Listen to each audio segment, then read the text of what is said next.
ભરૂચ જિલ્લાના ઝઘડિયા ખાતે એક વસાવા સમાજ આદિવાસી સમાજનું એક સંમેલન યોજાય છે। આ સંમેલનમાં સમાજનું હોય, દરેક ભારતીય જનતા પાર્ટી હોય, કોંગ્રેસ હોય કે આમ આદમી પાર્ટી હોય, આ તમામ નેતાઓ, આ સમાજના અગ્રણીઓ, આ સમાજના નોકરિયાતો, ક્લાસ 1 2 અધિકારીઓ આ સમાજનું સંમેલન હોય છે। એટલા માટે આ લોકો દર વખતે આ રીતે સંમેલન કરે છે, તેમાં બધા ઉપસ્થિત રહેતા હોય છે। ત્યારે આ સંમેલનમાં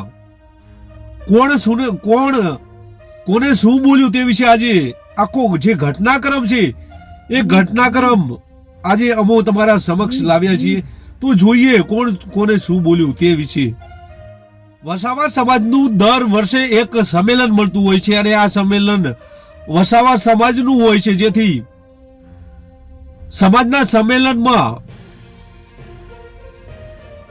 પક્ષના બેનર હેઠળ મળતું નથી।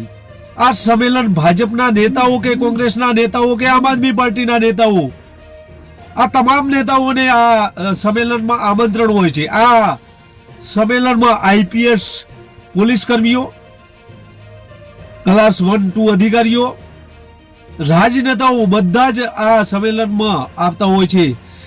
આ સંમેલનનો હેતુ છે કે વસાવા સમાજનું ઉદ્ધાન થાય, વિકાસ થાય, યુવાનો ભણે અને સરકારમાં જાય, તેવો આ સંમેલનનો હેતુ હોય છે। આ સંમેલન દર વખતે યોજાતું હોય છે। આ સંમેલન ઝઘડિયા ખાતે મળ્યું હતું, તેમાં ઘટના કંઈક બદલાઈ ગઈ હતી। આ સંમેલનમાં મોદાડના ધારાસભ્ય દર્શનાબેન દેશમુખ જ્યારે આ સંમેલનમાં ઉભા થયા અને તેમણે આદિવાસી સમાજની જે વસાવા સમાજની વાત કરતા પહેલા તેમણે તેમની પાર્ટી એટલે કે ભારતીય જનતા પાર્ટીની વાત કરી, તો આ સંમેલનના જે સમાજના લોકો હતા તે નારાજ થઈ ગયા અને બૂમો પાડી અને વિરોધ કર્યો। આ વિરોધ એટલો બધો કર્યો કે આ દેશમુખ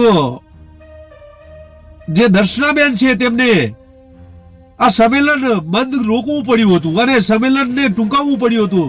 તો આ વિડીયોમાં જુઓ કે કેવા પ્રકારનું આ સંમેલનમાં વિરોધ થયો છે। અને યોજનાઓ બની રહી છે અને આદરણીય વડાપ્રધાન નરેન્દ્રભાઈ મોદી 15મી નવેમ્બર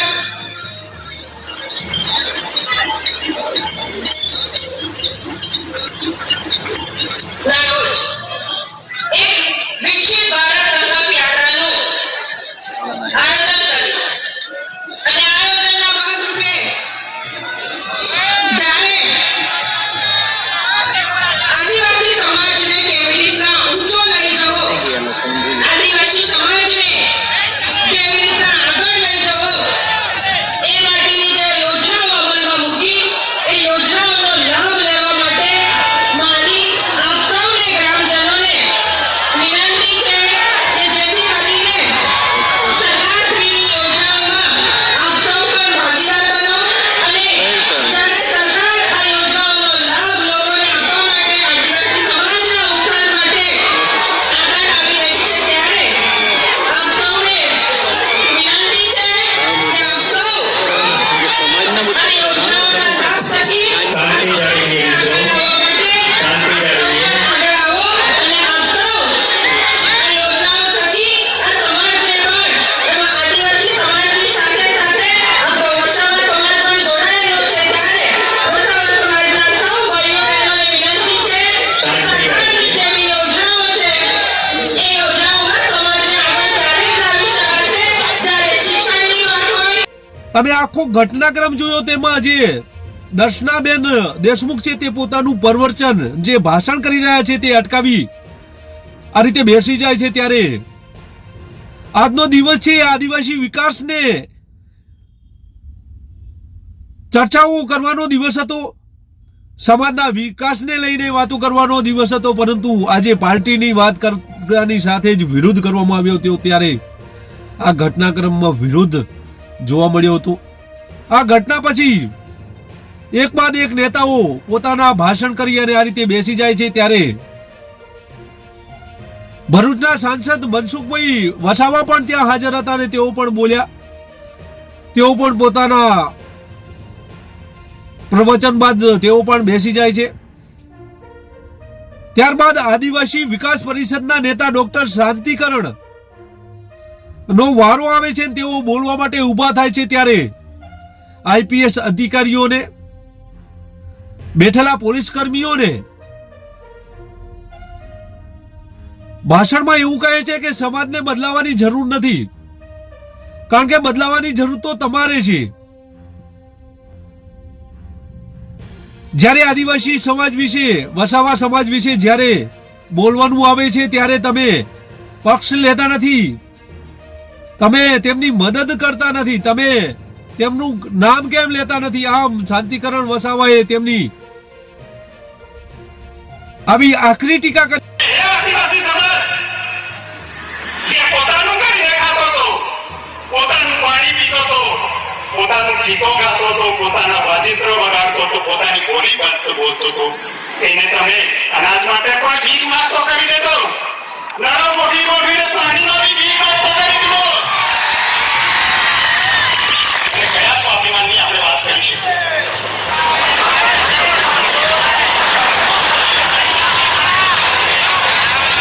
તો સમાજે ફરીથી ચિંતન કરવાની જરૂર છે. બેઠેલા લોકોએ ચિંતન કરવાની જરૂર છે. આ માઇક મારે આ બાજુ ફેરવવાની જરૂર છે, આ બાજુ નહીં.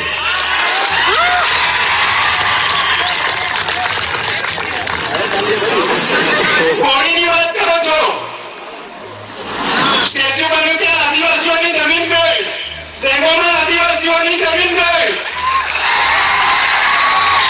આદિવાસી રખડવો થઈ ગયો, અને આપણે એને પાછું ભાષણ કરીએ કે તમે આમ કરજો. તો બચાવવા માટે સંવિધાનમાં 244 છે. તેને બચાવવા માટે રાષ્ટ્રપતિની નીચે રાજ્યપાલ અને ટ્રાઇબલ એડવાઇઝરી કાઉન્સિલની સહમતિ લેવી પડે, પરમિશન લેવી પડે. તો એનો અર્થ એ થયો કે ટ્રાઇબલ એડવાઇઝરી કાઉન્સિલમાં તો આપણે નથી બેસતા, હું તો નથી બેસતો. કોણ બેસે? કોણ બેસે? હા, તો એનો અર્થ એ થયો કે આપણી જેટલી બી યોજનાઓ આવી, આપણને બરબાદ કરવા માટે જેટલા બી પ્રોજેક્ટ આવ્યા, એમાં સહમતિ એ લોકોની હતી. અને એ લોકો ભાષણ કરે કે તમારે આમ કરવું જોઈએ.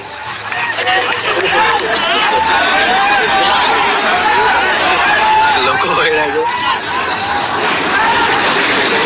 તો મારે વધારે ના બોલવું જોઈએ, પણ આજે હું નહીં બોલું. આજે અહીંયા નહીં બોલું તો હું મરી જઈશ, પછી કોઈ બોલવાનું નહીં. એટલે બોલીશ, કદાચ મને અહીંયા રોકવામાં આવ્યો, મારું નામ કેન્સલ કરી દેવામાં આવ્યું હતું. કેમ કે અહીંયા સમાજની વાત કોઈ કરવું ના જોઈએ. તો ભણી ભણીને હું કર્યું, સિટીમાં ગયા, નોકરી મેળવી, ત્યાં જ રહી ગયા, પોતાનું જ કરતા થઈ ગયા.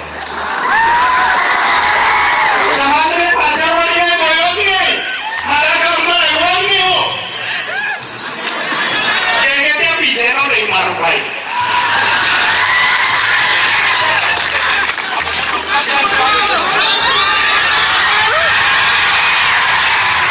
મનસુખભાઈ મને ના પાડે છે.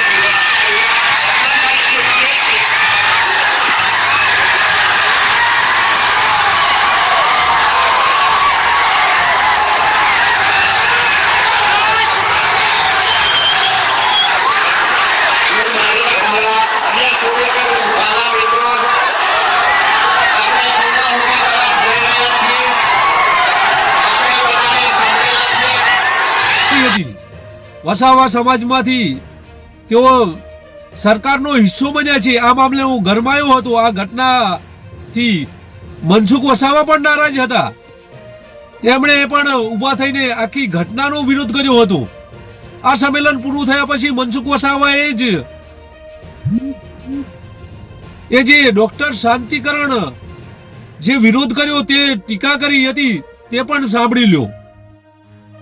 જે બધાને ખબર છે કે મારા બોલી રહ્યા પછી ખરેખર તો કોઈનો ભાષણ હોય જ ના શકે, છતાં પણ કેટલાક લોકોએ માઇક ખૂંચીને બોલવાનો પ્રયત્નો કર્યા અને મંચ પર બેઠેલા જે અધિકારીઓ હતા, કર્મચારીઓ હતા, જે વસાવા સમાજનું ક્રીમ કહેવાય એવા લોકોનો અને કેટલાક રાજનીતિક ક્ષેત્રે કામ કરનાર અલગ અલગ પાર્ટીના, બધા જ પાર્ટીના લોકો હતા, કોંગ્રેસના હતા, ભાજપના હતા, બીટીપીના હતા, બીજા બધા જ પાર્ટીના હતા, આપના નેતાઓ પણ હતા.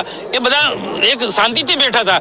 તો કેટલાક શાંતિકર ભાઈ વસાવાએ ઈરાદાપૂર્વક આ લોકોની સામે આંગળી કરીને કીધું કે સુધારવાની અમને જરૂર છે, એક થવાની આજે જરૂર છે. ભાઈ સમાજના આજે બધા લોકો એક છે, એને આ વાત કહેવાની જરૂર નથી. પણ શાંતિગર વસાવાને મારે કહેવાનું કે એકતા પરિષદ ચલવો છો, આદિવાસી એકતા પરિષદ, તો આદિવાસી એકતા પરિષદમાં સંગઠનની વાતો કરવાની હોય, આ ભાગલા પાડવાની વાતો ના કરવાની હોય. આદિવાસી સમાજને એક દિશામાં લઈ જવાનું હોય. આ તો નેતાઓના વિરુદ્ધમાં, અધિકારીઓના વિરુદ્ધમાં, એ અધિકારી કેમ બન્યા છે?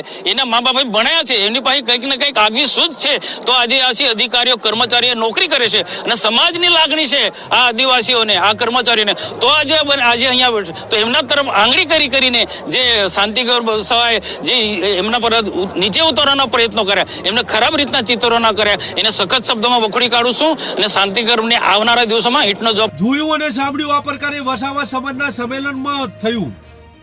પછી આદિવાસી નેતાઓ ડોક્ટર શાંતિકરણ પરત ફરી રહ્યા હતા. તે સમયે તેઓ નેત્રમમાં આવ્યા, તે સમયે તેમના વાહનો ઉપર પથ્થરમારો થયો હતો. આ ઘટનાક્રમમાં આ જે શાંતિકરણ છે તેમના ઉપર હુમલો થયો હતો પથ્થરમારાથી. કઈ પાર્ટીનાઓએ હુમલો કર્યો હતો તે ખબર નથી, પરંતુ તેમના જે કાફલો નીકળ્યો હતો તે સમયે હુમલો થયો હતો. હજી સુધી આ હુમલાની કોઈ ફરિયાદ થઈ નથી, પરંતુ આ હતું આદિવાસી સમાજનું જે સંમેલન યોજાયું હતું, તે સંમેલનની વાત.